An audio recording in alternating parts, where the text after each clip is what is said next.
Okay, so what's up, everybody? I wanted to continue the video that I brought on about a certain African brother who was actually talking to a Haitian American about African American culture. Okay, so I want to say the first thing I wasn't really happy about is that when he interviewed somebody, he interviewed a Haitian American, not an African American, about African American culture. Okay. I heard some of his points and some of things that he was saying, and I get it. But I need to speak on behalf of African American culture from my perspective, because it looks like his perspective meant as African American culture does not exist, or it's nothing. And that is untrue, because if you think about it, the whole entire world thrives off of a little bit of African American culture. You can look all the way to Europe. You can look to China. You can look to Australia. You can look to Africa. And you can look to a lot of places and see how our African American culture has cultivated a lot of other people's culture. And what I mean by that, look at some of the linguistic things that we have made up in our culture. As you got Snoop, fascism, manizzle, as you got other different framing and words that we have created as African Americans that other people use. Songs, blues, jazz, R&B, hip hop, our storytelling, poetry, so many things in music have created African American culture. And if we're not going to even talk about the music, you can talk about a lot of things, from our style, from the way we wear our hair, from the way we accentuate ourselves, how we have a loudness about our colorful dress and makeup and different things that we place together that puts a certain pizzazz on things. Our culture is mighty.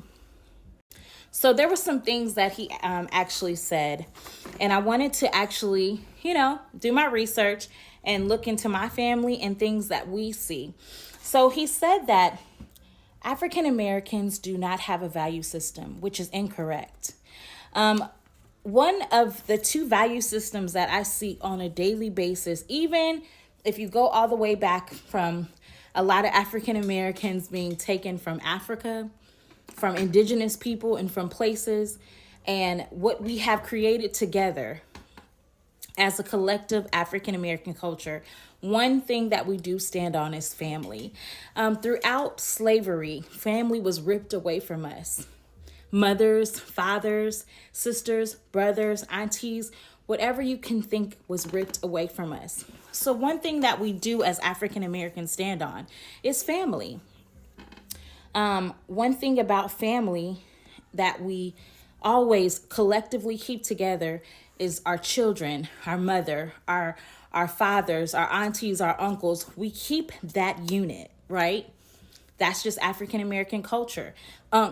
Auntie, you can go all the way from New York to Ohio to New Orleans to California, and you'll see the same representation of your uncle, of your auntie down south, auntie or titi. The family unit, mom, dad, pops, the family unit. And another big value in our African American community is spirituality, faith in God, having your faith set on the principles of the Holy Spirit. That is so strong and encoped in our African American culture. You can see with churches and everything that we have been in, even as coming from other countries and being put in slavery. God was something that we had to rely on, that we held on to, that we went further.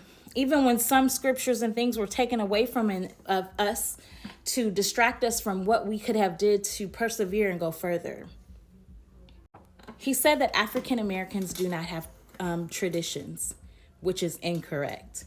I'm going to give you two traditions. There's a lot of traditions that we have, but two traditions that we can think of immediately: barbecue and family reunions and weddings. Okay, so weddings. Let's start with weddings. Weddings. Even in slavery, weddings were something to show that we were together. We jumped the broom. The broom was so significant to the African American culture to know and to establish a man and a woman to be married. Because in slavery times, they wouldn't allow that. An actual marriage with your dress and things of that sort. They thought of us as cattle. So the way that we would marry would be jumping the broom with all your family and friends and people that were around. Marriage. And still to this day, we hold marriage as a value, as a family value, a tradition. That we go to the wedding, we go to the kickback, rehearsal, do the dances and step dances, cha-cha, everything. Catch the flowers, that's the wedding. And the next tradition would be the family reunion. That's how we knew who was our cousins, who was our aunties. Everybody would gather up who from this last name or this family. And still to this day, we do family reunions.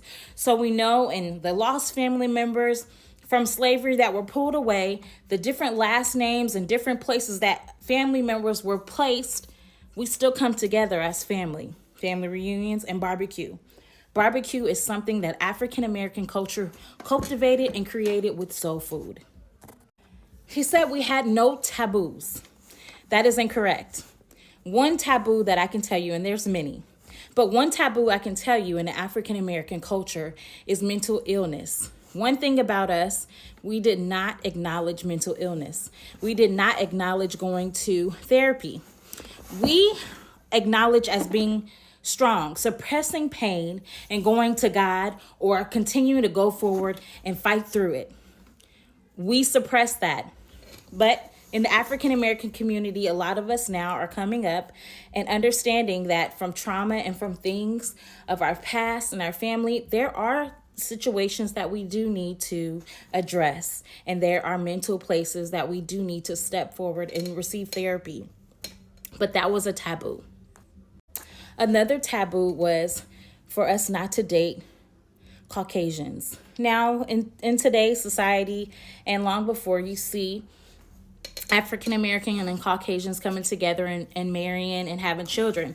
But back then in slavery, it was a taboo. Yes, colonizers who were white men raped black women and raped black men. And as far as the Caucasian women did as well, but it was a taboo to be in a relationship or even want to date someone that was a Caucasian descent and you were African American. It was a taboo. It was like, you will die. Like, it was, why would you even put yourself in that situation? And just so this video won't be long, I'll do a part 2.